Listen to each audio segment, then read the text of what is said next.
Welcome to episode 14 of Out of Bounds, a podcast where I give my social commentary on different topics in today's society. I'm your host, Terry, and today we're talking about bad feminism when it goes wrong. So, in light of International Women's Day, in light of Captain Marvel's release, the whole talk about Captain Marvel and Wonder Woman and all this good stuff, decided to talk about this. It's a prevalent topic. I mean, and I don't think it is strict to feminism or, one particular movement or thought process. But it's just kind of the topic at hand today. So not picking on feminism as if it is inherently a bad thing. Feminism, just like any other social justice or ideology, is, rooted in whatever is rooted in, but, it can be done poorly. So what we're talking about with bad feminism, as you know, I like to use, pop culture media, things like that to convey relevant points. And so bringing up Captain Marvel, we got 3 different movies we could look at. Captain Marvel, Wonder Woman, and The Favorite, which was the Oscar nominee this year and is coming out pretty soon in Redbox and whatnot. So when we're talking about, when I say when feminism goes wrong or when it's bad, it just means when they try to display feminism in media and female empowerment or any of those things. And when we look at these movies, we can see 3 different approaches to it. Because for me, it's always going to be more powerful in a movie period with anything is if you're more subtle about it and not on the nose overt. Because that's the point. You're not supposed to overact. You're not supposed to over dramatize in a movie. It's supposed to get the point across without being too obvious. And so that's the same thing that goes with feminism when we're talking about empowerment of strong female characters. The very basic idea is if you have to tell us you're a strong female character, then you're not a strong female character. And that goes for almost any character. And so when people, we want this representation, we want the female leads and the female superheroes and all this stuff. And that's fine to put together a project where you say, we're doing Wonder Woman, who's a heroine, a female hero. And we're going to get a female director and, a large female crew and all this stuff. Same thing like Black Panther. Again, the gender doesn't matter. We could be talking about African American, Black, African, whatever, where we're going to get this lead and, this director and this cast and this designer and this crew and this cinematographer, and we're going to put it together. That's all fine and dandy. But when you get to the actual product, you cannot be overt in my mind when you do it, because that's when you lose people. When you have to say, oh, okay, I'm a strong woman and I'm going to do this because I'm a strong woman and women are better and women are just as tough, like all these different things. And it's tough for me because I can understand you trying to highlight the issue specific to the character and the group that you're representing. But again, it's ways to do it that's less obvious. And I'm not going to spoil Captain Marvel because it just came out. But it's not even really a spoiler to talk about just how they went about the whole thing. Because there's some people that have said, well, Captain Marvel didn't really have any big female empowerment moments. And I have to laugh at that. The entire movie is a female empowerment moment, and not in a negative sense, but that's what they were going for. And I don't think they did it well. I mean, we saw in the trailers, every trailer, those flashbacks of her falling and falling and falling. And you already knew from the trailer that they were going to be a montage of her getting up and getting up and getting up. And so there's that.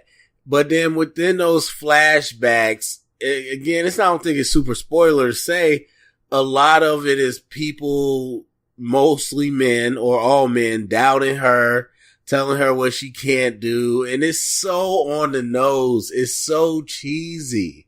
And so there's parts of this movie where they are just so blatant about it. And there isn't an overt over the top where it's a speech like, hey, I'm a woman and any of that. But the elements of the movie and the way they go about it are so clear. Now you juxtapose that with Wonder Woman, and Wonder Woman, it was natural to the story, number one. And that's the thing that gets me, that the people that try to fight against it, like, oh, this is a feminist agenda and blah, blah, blah. This has been Wonder Woman's story since she was created. I mean, she's from Themyscira, island of all women, Amazons. There's no men. And then they talk about man in the biblical sense, as in humans. And these people are not humans. They're Amazons, demigods, for the most part. And so when they talk about man's world, they're talking, I mean, it's tongue in cheek, but they're talking about human women and men and children alike. They're not just talking about males. And so some people rally against it. And I'm like, that's just what Wonder Woman's story has always been. They didn't just make this up. So anyway, in that movie, you didn't have to be so overt about it. Like, yes, she was a fish out of water and she was figuring out the human world, but she never took the time to like really have to point out men. It was just more of, you humans act this way, and that I'm strong and I come from a noble place. Yes, they happen to be women, but that's just the nature of the character. And that's what you got to create. You have to create a situation where characters can be relatable, meaning that it doesn't matter that I'm a woman, that I'm a man, that I'm, African American, that I'm Caucasian. Doesn't matter that I'm short, that I'm tall, that I'm any of this. This is what I happen to be, but here's what I'm given, and here's the qualities of my character that determine what I do. And so with Princess Diana and Wonder Woman, it didn't matter if she was a woman or not. That's just who she was. They're not saying it's inherent in me because I'm a woman and all women are better than men. They're not doing any of that. It's just, this is where I come from. This is the way I was raised. This is how this is what I was given, and this is how I choose to use it. And that's how you approach it, I think, a lot better, where it doesn't have to be overt. Because when it's overt, people feel like you're stuffing it down their throat. You're pushing your agenda, and nobody likes to be pushed. Nobody. Even if it's something that you might agree with, if somebody's being too pushy about it, people are going to naturally rebel or reject. And so when we're talking about trying to do representation, trying to make these positive messages, you cannot be too overt about it. And I would even throw Black Panther in there again to say that, because again, that was just the character. They were in Africa. Now they switched some things around with Killmonger, but it's not too far from his origin.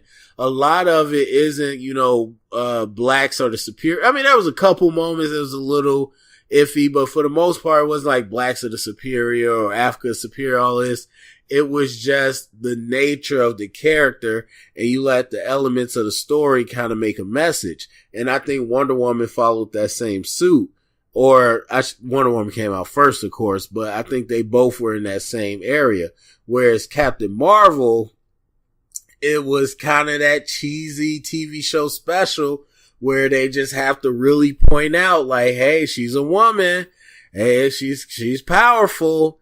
Oh, men men doubt her. Men don't respect her. And I don't think it played as well. And then you get to the third movie I brought up, The Favorite, starring Emma Stone, Rachel Weisz, Olivia Colman, all three nominated for Oscars. Olivia Colman won. I would go check it out in a few weeks, I think, on Redbox. But anyway, this movie, and I don't want to get into spoilers because I know a lot of people didn't see it and it's coming out soon and I want people to go see it. This won't ruin the movie, but I will say that the movie is very different than what people expected. And it was different than what I expected. And so you go into this movie, it's a period piece about a queen who has her best advisor, and the queen doesn't really know exactly what she's doing, and she's a bit of a baby, but the advisor keeps her in control, and she pretty much runs the ship. Then you got the new girl, Emma Stone, who wants to come in and gain some power, so she tries to weasel her way in. And so it sets up this interesting concept because it's not a true story, of course. So it's a period piece back in the old English times, but it's not a real story. You find out real quick that the movie is not exactly like that. And I'll just say it. So it's a spoiler if you plan on watching it. Mild spoiler. It deals a lot with lesbian relationships. And so that in itself is a big thing as far as representation and storytelling. But you didn't see the movie market itself as the lesbian movie. You didn't see it market itself as the female empowerment movie or any of those things. And honestly, there might be more in The Favorite as far as female empowerment than there is in Captain Marvel. But the fact that it was done so well, it wasn't overt and in your face. It wasn't like, hey, this is come to the movie because it's female empowerment. No, it was come to the movie because it's a good movie with good talent. And as we saw with the awards, people felt that same way. And that's the difference, is that people, they get upset when you stuff your message down their throat, but you also get upset when you have nothing behind your media or your product. Then, hey, come see it just because it's this. If Black Panther was like, hey, just come because we're all black and you're black, so you need to come see it, then that would have been a different story. But the fact is, the trailers look good. It was like, hey, this is a good movie with good talent. And that it also has another layer of representation. Wonder Woman. This is a great character. This is good talent, a good movie. Come see it with another layer of representation. Captain Marvel, because of Brie Larson and her outspoken comments, which is fine, that's her right to, it came off as, hey, come see it because it's female empowerment. And then you watch the movie and it's a lot of that in there. There's a lot of good stuff in the movie, but there's a lot of that, hey, it's female empowerment. And so when you're not doing feminism right, when you're not representing people, when you're not getting that message across that's helping people align with you, you're doing it overtly. Where I talk about many times, drawing that line, black and white. It's like, hey, female empowerment, you're a female, or if you're a feminist, you gotta come see this, you gotta be on board. Otherwise, who are you? Because we told you this was female empowerment, why are you not on board? And so it alienates people.